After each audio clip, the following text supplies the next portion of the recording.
আমি ওই ভাঙা দেখি এত দূর থেকে কেমনি বের হয়েছে আমি নিজেও জানি না।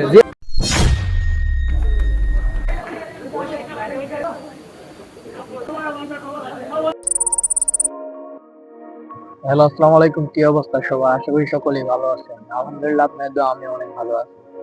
তো আজকে যে ভূমিকম্পটা হয়েছে সেটার কিছু বাস্তব অভিজ্ঞতা আর সেই সময়ে কিছু মুহূর্ত, এই ভূমিকম্পটা আসলে কেমন ছিল সেটারই কিছু তথ্য আপনাদেরকে জানাবো। তো আজকে শুক্রবার সকাল 10:38 একটা ভয়ঙ্কর ভূমিকম্প হয়েছে, যেটা বিষয়ে আপনারা সবাই জানেন। আর সেই সময় আমি আমার অফিসে কর্মরত অবস্থায় ছিলাম। তো ভূমিকম্পটা এমন ছিল, আমার মনে হয় 5 থেকে 7-8 সেকেন্ড এরকম হয়েছে, কিন্তু এই এই মাত্র এত অল্প সময়ের ভূমিকম্প সকলের মুখে মৃত্যুর একটা ভয় নিয়ে এসেছে। প্রতিটা মানুষের মুখেই ছিল একটা মৃত্যুর ভয়, আতঙ্ক। এমনকি আমিও আজকে এই মৃত্যুটাকে খুব কাছ থেকে দেখেছি, উপভোগ করেছি এটা আসলে কতটা ভয়ঙ্কর। তো 10:38 আমি মেশিনে কাজ করতেছিলাম। হঠাৎ করে আমার বিল্ডিংটা হচ্ছে 6 তলা, আমি যেখানে কাজ করি সেটা 6 তলা বিল্ডিং এর গ্রাউন্ড ফ্লোরে আমি কাজ করি। তো হঠাৎ করেই উপর থেকে বিকট আওয়াজ হচ্ছে, মানে মনে হচ্ছে যেন উপর থেকে কিছু ভেঙে নিচে পড়তেছে। আর বিল্ডিংটা অনেক প্রচুর পরিমাণে কাঁপাকাঁপি করতেছে।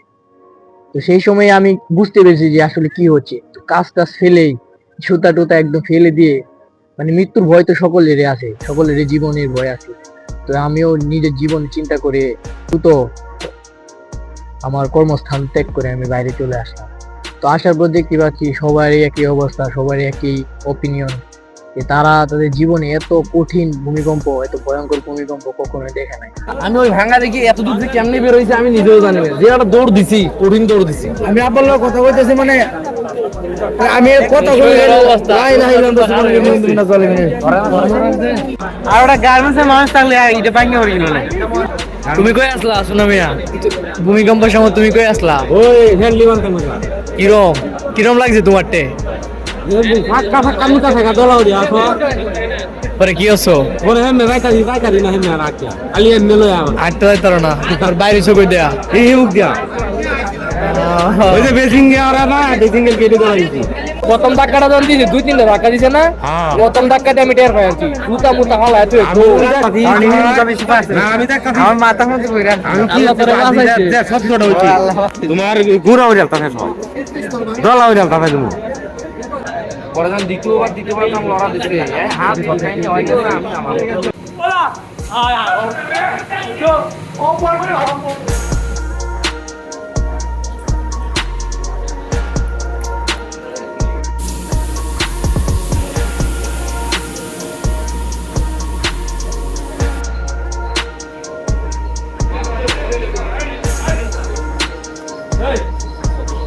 আর আমিও বাস্তব আমার জীবনেও এত ভয়ঙ্কর ভূমিকম্প আমি কখনোই দেখি নাই।